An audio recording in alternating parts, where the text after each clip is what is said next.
Thank you very much indeed, and I hope you found, if you were at a different breakout session to the one that we had here in this room, I hope it all went smoothly and was interesting for you. We've certainly covered a broad range of topics, and we had a very compelling personal story to listen to in our last session here on deep fakes and AI. Our final session today is on knife crime, and there can be, as you will all know, few more pressing priorities for policing in the UK. It rose by 4% in the past year in some areas like London, a hike of 16%. Overall, a shocking 80% increase in recorded offences involving a knife or sharp instrument in the last 10 years. In the 12 months to June, 225 murders in England and Wales involving a knife, including 78 young people under 25, and 10 of those were aged under 16. As you will know, legislation alone cannot address the complex challenges of knife crime. Bound up as it is with antisocial behaviour, gang violence, it has to be a collaborative, multi-agency approach. As we heard from the Home Secretary this morning, she underlined it, the Labour government has a mission to halve knife crime in 10 years. It's brought in a series of measures, including a ban on zombie knives, youth hub development, Ronan's Law, which we will hear about shortly, to restrict online sales, and a coalition to tackle knife crime. So I'm delighted, once I've done my hike over to the other part of the platform, to introduce our panel. But perhaps you could give them a warm welcome whilst I get there.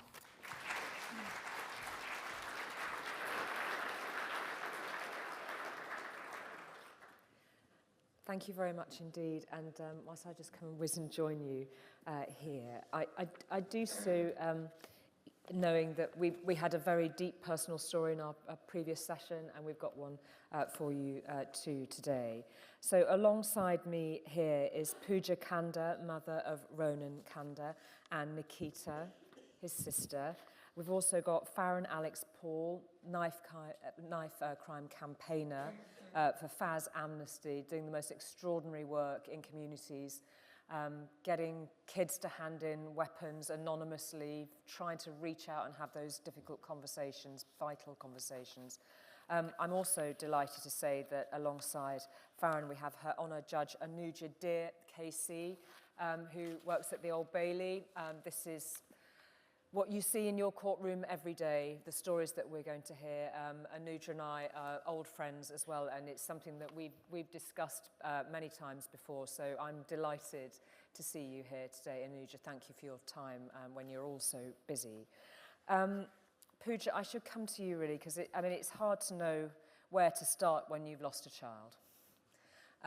Lost in the most desperate circumstances. There are now 2 young men in jailed for 34 years between them for killing your son in a case of mistaken identity. There'll be some people who are aware of what happened, and perhaps some who won't be. So just, if you can, just take us through some of what you've endured. Yeah, Ronan is my 16-year-old son, who will be 16 for forever. And we were a very happy family. I'm a single mom, brought 2 kids up, and we absolutely adore Ronan. And Ronan adored us. He adored everyone around him. I like to tell you all about my little son. Honestly, funniest guy ever you met. I could tell him off, and then all of a sudden he said something that will make me laugh. And all the anger has just whoosh gone. He was a happy child who had never carried a knife, who never was a gang, like he never even thought of going in a gang. He never dealt with any type of drugs. He was a good, happy family child. On 29th of June, 2022, it's more than 2 years ago now, Ronan said to his father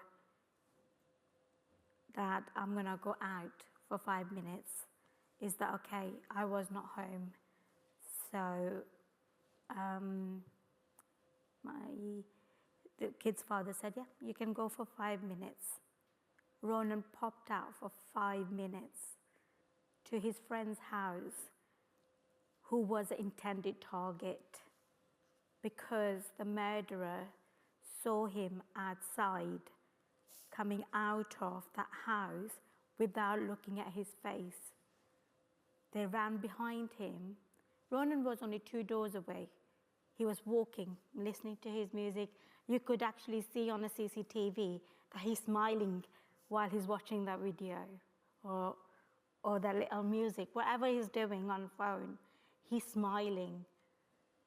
And then this murderer came from back 2 16-year-olds who got hold of a ninja sword online.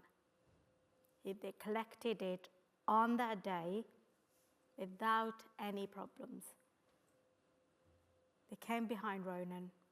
They stabbed him with a ninja sword in his abdomen from side. Ronan turned around. They stabbed him with that sword. 20 centimeters? Yeah. 20 centimeters deep in his heart. That sword went through his heart. Within that second, my child didn't even know he's died, because that quickly he went. And why Ronan lost his life within seconds. I lost my life within seconds. And these 2 16-year-olds ran back home, continued with their day like nothing's happened. One went back on a PlayStation. The other one ordered takeaway. All been told to us in the court. My son, who done nothing to anyone, just died on a very street he was born. Your extraordinary courage in recounting that won't leave anybody. And what is more extraordinary is that that story now has resonated. It has gone to the heart of this new government. Yes. To create Ronan's law. I mean, that must be some salve after all that you and Nikita and the wider family and all of Ronan's friends, it must just give that little point of a glimmer of comfort to know that lessons have been learned from that situation, that those weapons online, to be able to access those weapons online is now being addressed by a law in his name. Definitely. It has been challenging to begin with, but I tell you what, it gives me comfort that these type of weapons won't be available in the market now. And I hope this will put barriers in front of the youths who are accessing this type of weapons. It'll help in long term, definitely. And I'm grateful for our government for listening to a family who actually we genuinely want these type of weapons off the street. And Nikita, you will know, because you will have supported your mum through this, that the ripples from such an appalling crime, they expand and they expand, and they take in families, they take in your neighbours. You know, it's a street where Ronan was born. It takes everybody in. Farron, you'll be able to talk to this as well. You know the impact of this sort of crime on a community like that, and you've got to support your mum. Yeah, I mean, it definitely has impacted the community, because I think a lot of people did not obviously expect something like this to happen to Ronan. And I think the fact that it happened to Ronan just shows that it can literally happen to anybody at any time, at any place. And I think the series of failures that led to Ronan passing away has really highlighted a lot of organisations and a lot of internal failures, and it's really showing how much work needs to be done in order to kind of, you know, help prevent knife crime, because, you know, one thing that we really want to focus on is prevention, you know, because I think it's so hard to kind of get through to, you know, youth nowadays who are in that mindset of buying knives, collecting knives, carrying knives. It's so hard to stop them. If you can get in earlier enough and kind of put more, help tell those organisations there's more to be done now, that, we can try and make a difference. Yeah, it's that multi-agency, grassroots, get in there early, challenge, communicate with young people in the way that resonates with them, all of that. Yeah, and we need to, as even the police as an organisation, we need to be doing more on prevention, because unfortunately in our case, Ronan's murderer, he, like I said, Ronan wasn't the intended target, and 6 weeks before my brother was murdered, the murderer went after his intended target, allegedly with a knife. The police were called, he was taken into custody, but he was let out. He was let out a few hours later. And I think the fact that he displayed antisocial behaviour and nothing was done in order to prevent what happened next just shows how much we need to do. It's a good point to turn to Farron. I mean, you survived 2 knife attacks. One of them, I think you were stabbed 18 times, Farron. You've brought yourself right into this space of campaigning, working alongside Idris Elba for the anti-knife campaign. Just talk to us a bit about the fact physically the terror of it, and the work that you're doing gives us a sense of what the challenges are. Okay. I want to say thank you for having me today, and also, to all the establishments and the police officers that's fighting against what I describe as a cancer in the community. When you talk about knife crime, I feel it's something that is almost like a raging storm, and I do understand that all the people that's fighting against knife crime, sometimes with the constant ongoings of young people being killed, it can feel like your fight is futile. And I want to say to you that we may not be able to control the storm, but we can set ourselves in the right way for us to be effective in our fight. Regarding me, I was at a point in my life where I was running for England, and being young, naive and impulsive with such what you'd call a great career in front of you. As a young, impulsive child, you can become naive to the dangers of the street, And what really resonated with me to this day is how quick a situation can affect you forever, It takes 1 second for someone to thrust a knife into you. And you know it. I definitely know it, and it leaves you with forever long-lasting injuries, I was stabbed through my cranium, my left ear was hanging on my shoulder, I had a cut that went straight from the top of my neck all the way into my clavicle bone. 4 nerves were cut straight through, the 5th was severed. I had to go and do extensive surgery, and they had to take a nerve from my upper arm and put it into where I had the damage, with the hope that it would, be fixed, and to be sit down and be told, literally, to wake up off a coma, for your arm not to be functioning, and they have to go through the process of having to teach your body to function with one hand. The challenges that I faced, it was me trying to teach myself how to tie my shoelaces with one hand and how to break an egg with one hand without the pot turning over, And on top of that, it's like being young, your friends, your family, it's almost like an emotional domino effect on them. Yeah. When my mum came to the hospital, I heard her screaming the way she'd never screamed before, And to me, I never already heard that. I felt that.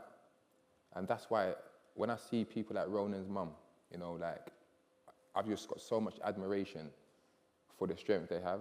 And the strength she has, it almost adds to my motivation to keep going.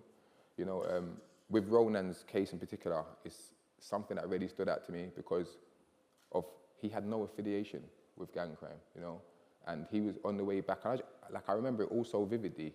He had a rucksack on his back, and he had some big headphones on each side.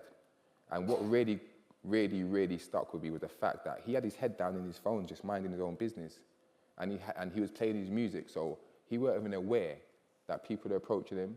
And to have a ninja-style sword, I'm sorry, yeah, to be plunged through your back, that goes almost through your body, like, that just can't be acceptable.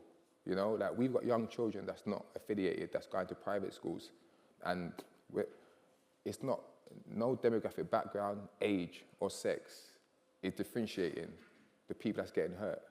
And I feel like this is where, from government all the way down to police establishments and local authorities, grassroots organisations, and the people in the community really need to come together, because at the end of the day, you know, this is our future. These are our children. These are our future judges and police officers and athletes and stand-up members of the community will come from, you know. And I just really feel like if there's anything we need to invest in, it should be the youth. Well, it's interesting that you talk about, you know, it's very rare to be able to speak to a judge about this who sees this in her courtroom day in, day out. I mean, there's such compelling voices, these. I suppose that given what you witness in your courtroom, the cases that you deal with, this will feel sadly familiar. Just give us a sense of what you deal with. Well, you can't help but be moved by what we've just heard. But it is all too familiar that a young person goes out for an innocent purpose, and within a second, that young person's life is taken, and his family's life and his friends' lives will never be the same again. And it does literally happen, as you all know, in a matter of seconds. Part of the problem is that carrying a knife has become fashionable. And what I mean by that is, if you're young and all your friends are carrying a knife, then there aren't many teenagers who are going to say, well, no, I'm going to be different. I'm not going to carry one. And when they're easy to get hold of, you know, zombie knives look big. We see more of them now than we did, say, 10 years ago.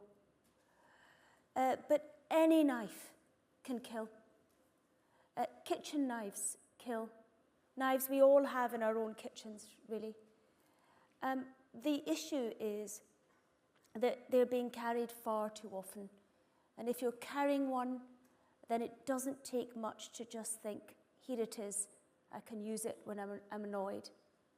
And one of the issues, Julie, with all of this is that Ronan's case was different, and your case was different, because this was a deliberate attack with a large knife, and yours was a sustained attack over a prolonged period of time.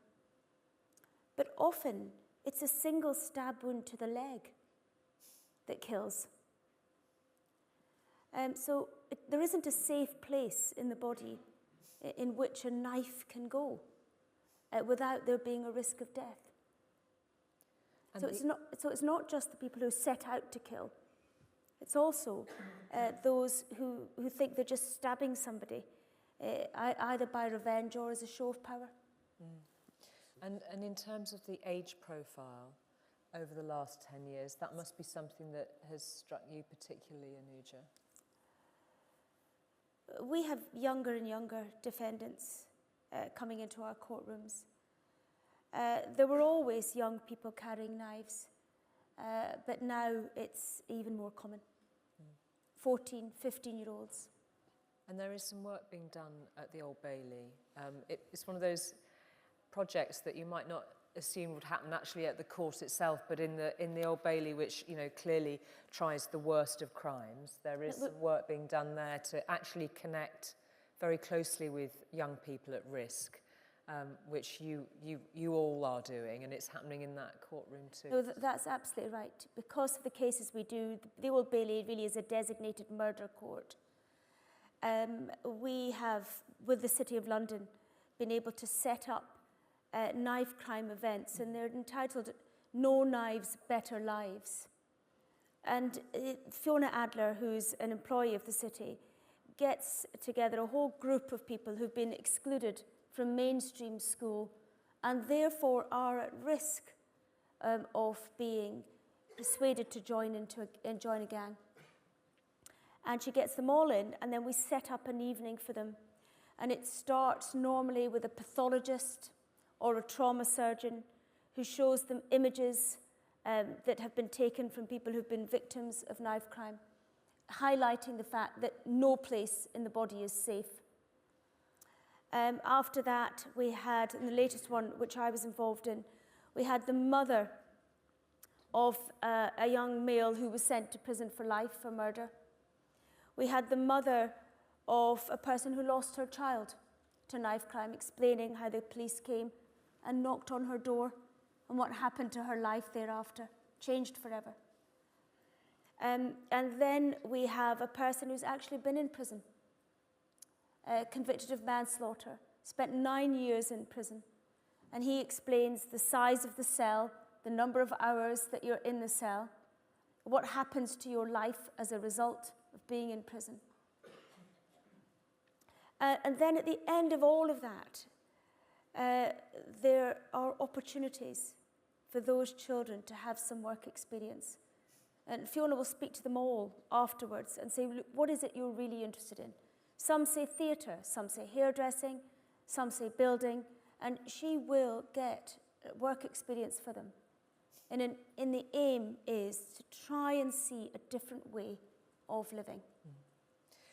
Because what we've witnessed in these last 2 decades on this issue, whether it's longer sentencing, there's been so much political pressure around it. It hasn't stopped the rise in this. It patently needs the sort of pressure that comes with the enormous courage that you've put on politicians to act. Yes. Comes with, I mean, you do online awareness videos, Farron, don't you? Just to make sure that you're communicating in the space that reaches vulnerable kids. Yeah, of course, yeah. And then you've got a project at the Old Bailey. It just gives us a sense of, you know, the strategy and the sacrifice it takes to put pressure on this. I'm conscious that I'd like some questions from the floor if anybody would like to give me a wave as before.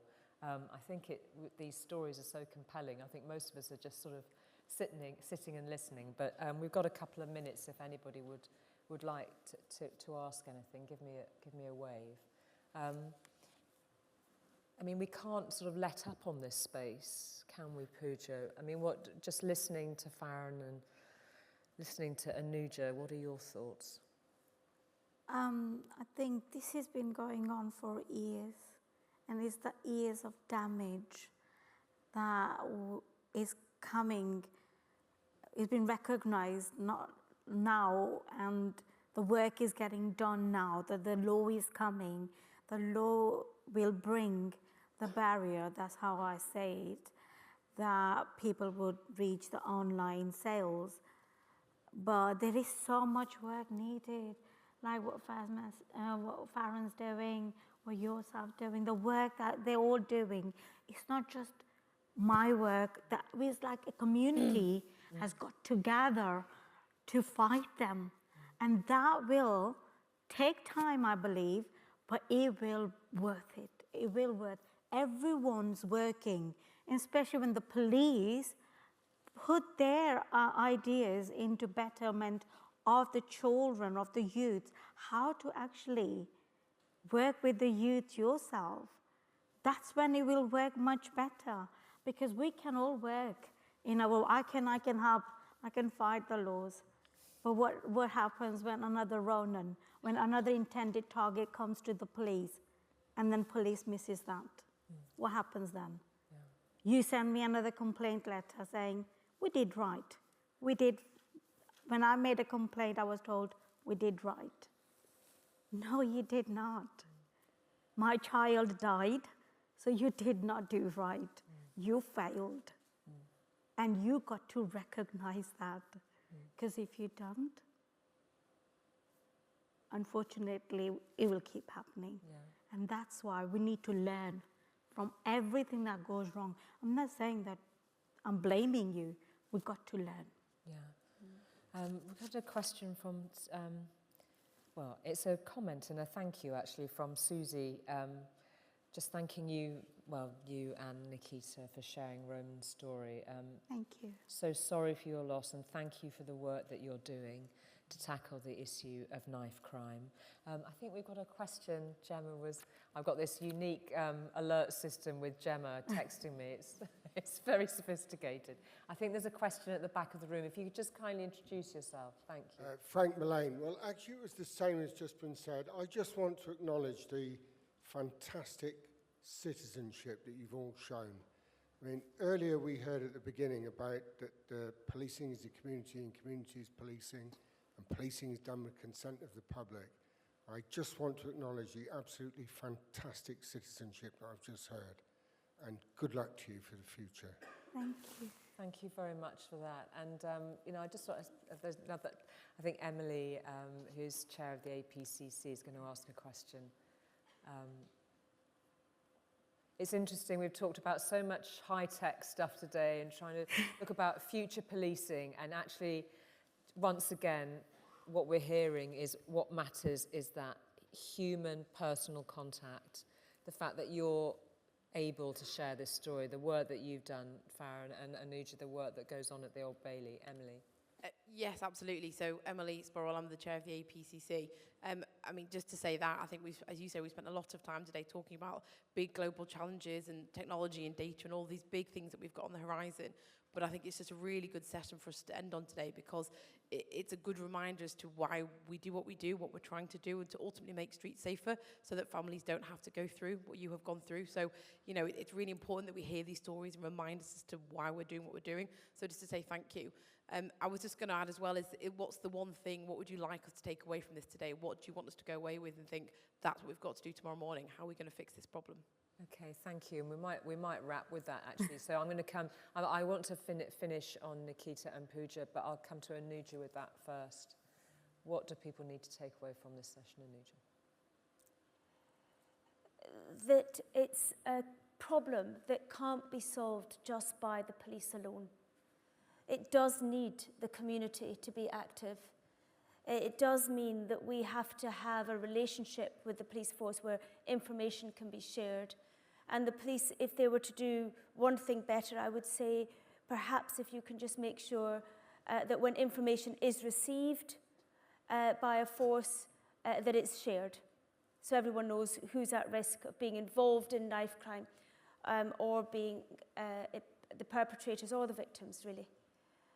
Other than that, by the time it reaches the police, by the time it comes to my court, it's too late. And that's why we need people who speak about it openly, who are brave enough to do that and will take the time to do it, and people who are prepared to campaign for change. As I said, it needs everybody. It needs a community to change what's happening at the moment. Thank you. Farah? I feel, you know, and I'm going to talk from manufacturer to retailer, to delivery service, to social media site, into household. There are so much loopholes that allow these knives to be sold into our community. And I think it's very important that everyone from each organisation establishment really identify these loopholes and then really, really attack them in the ways we can, you know. And that's getting first-hand information from the young people buying the weapons, and that can come from the intel that the local authorities have. But I really do believe that we need to start putting some sort of accountability into the purchasing, manufacturing, and, you know, sale of knives. Because I do honestly believe, you know, with accountability, there becomes some sort of understanding, you know. I'd say to everyone, you know, every single person in this room, if I asked you where your medicine cabinet was, you'd say up high, out of the way, with a lock in it. But I can assure you, at this given day and time, that more young people are losing their lives to knife crime and the knives in the kitchen drawer, you know. We've let this situation get to the point where the knives that are now being used are not the basic kitchen knives that are easy for the surgeons to suture.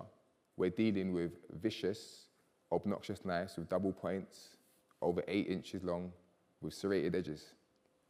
And when they're going through people's bodies, that's one thing. And on the way out, they are destroying people. We're talking about bone damage, nerve damage, ligament damage, and forever changing injuries. And these are the problems that we've got, you know.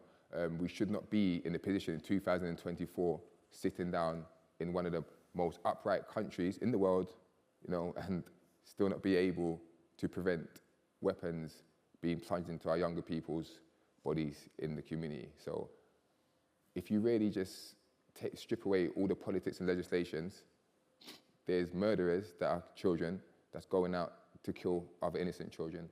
And I just feel like we're just so far away from getting under control that we really, really need to start attacking the loopholes and the manufacture and the distribution of weapons.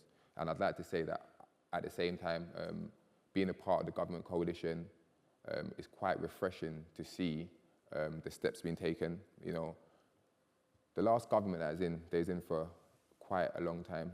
And from my experience in the 8 years that I've been doing the community work, I feel like it may be premature, but I feel like what the new government and the Home Office are trying to do with the coalition and the steps they're trying to take, I feel like it's nothing short of, you know, commendable. So if we all just really try to work together, I feel like that's going to be the way that we start to make ground on knife crime.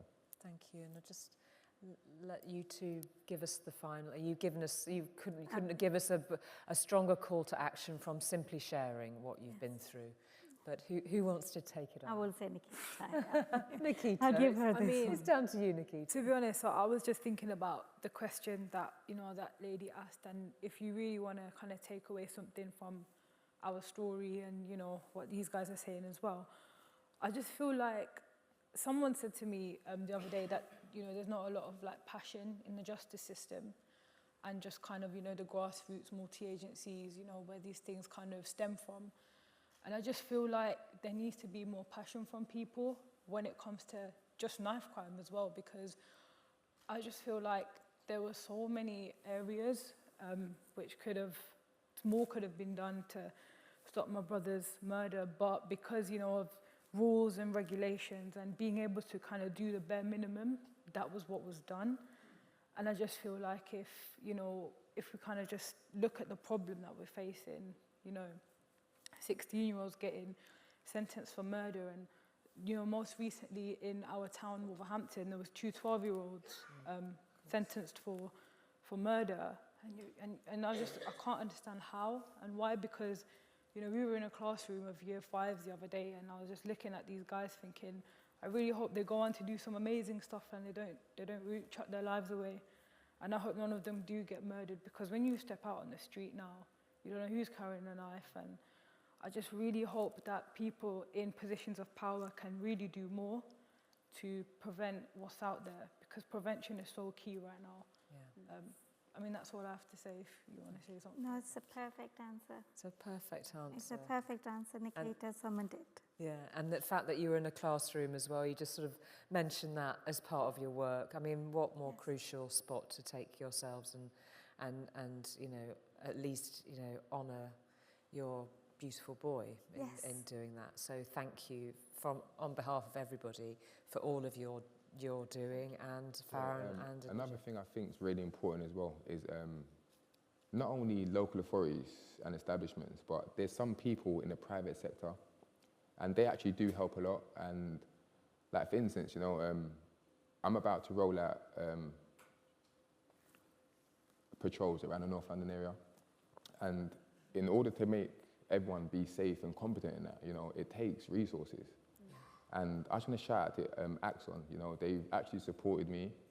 That's going to allow me to go out and let the people that I work with be safer and be able to capture evidence if it's ever needed to be passed by. Do you know what I mean? I just feel like these kind of things really matter, you know. So there's collaborations to be found. There's collaboration to be found, and it ain't only got to be anyone's responsibility, but collectively, if the private sectors, the local authorities, the government officials work together with the grassroots organisations and the young people, that's how we're going to have a better understanding for what everyone needs to really get in order, do you know? Okay. It's a great call to action from all of you. Thank you all so much. If you'd like to put your hands together, thank you all.